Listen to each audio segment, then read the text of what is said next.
Hello all, welcome back to my channel. What a race we had. For some, it was full of emotions and for some, it was like taking a nap with a pillow.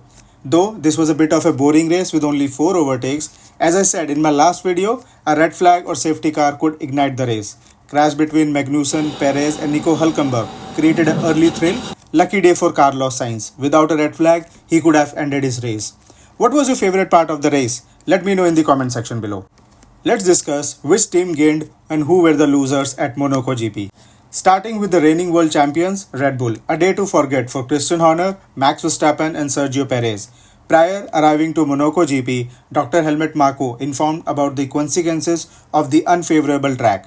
It ended with a disappointing race with Perez not able to make it into Q1 in qualifying and getting DNF in the very first lap of the race. Max Verstappen qualified P6 and ended the race in P6. It reminded me of last year's Singapore GP, where the rocket ship was seen limping. Talking about Monaco GP, there is nothing Max could have done.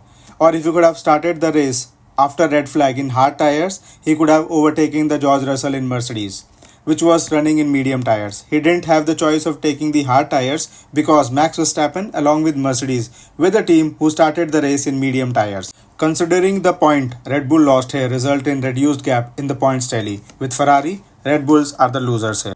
Coming to Ferrari, this win was due in Imola where Ferrari could have given Tifosis the much awaited win.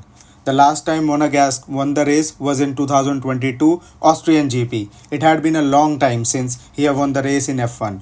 Monaco was the track where he struggled the most. Though in Monaco, 70% of the race is won in the qualifying itself with nothing much to do on the race days. But here, after first lap ended with an incident and coming out on hard tires, opened the door for a lot of clueless strategies. And once again, tactical genius Carlos Sainz played a huge role. He was spilling the water on the Mclaren strategies and making Lando Norris not able to create the required gap with George Russell. And for the first time, we have seen Ferrari's strategic team working in and out. I guess the changes made by Fred Vasseur are working positively. Ferrari slowly closing the gap with Red Bull with just 24 points behind. Slowly they are coming to hunt the Red Bulls. Upcoming race will favor the Red Bull and McLaren as compared to Ferrari. We will see the real picture of Ferrari's performance and strategy. What I think here is 2 or more race weekends like this could make Ferrari lead the constructors. And for me, Ferrari is the winner at Monaco GP. Now talking about McLaren, the duo of Lando Norris and Piastri is the strongest driving lineup in the grid. Both the drivers are very strong and avoid mistakes during the race. The upgrades brought at Miami GP has given them the new wings, which is giving trouble to Ferrari and Red Bull. Their car performs well in medium and high speed corners. Upcoming tracks will favor them a lot and we could see some close battles between McLarens and Red Bull. In Monaco GP, both the drivers couldn't do much of anything extra.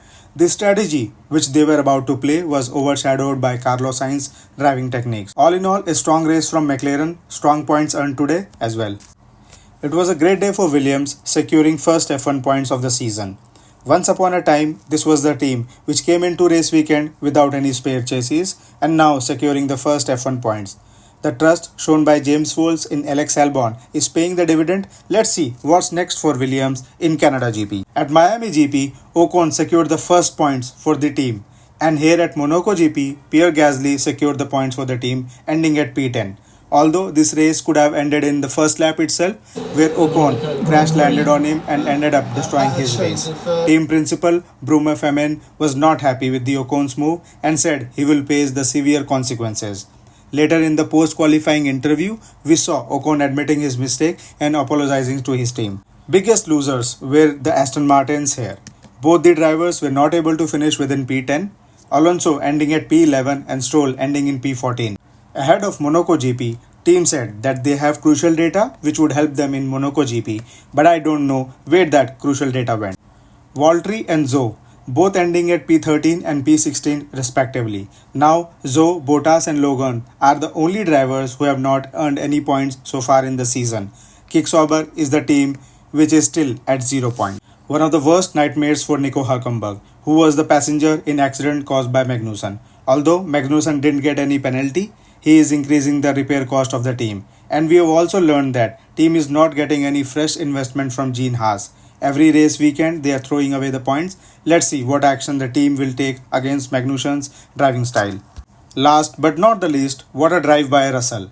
He was managed to run medium tires till the end of the race. He ran those tires for 76 laps. Brilliant tire management. So guys, the gap between all the team is very close now, as we saw in the qualifying session. Half a second gap between the top and the eliminator.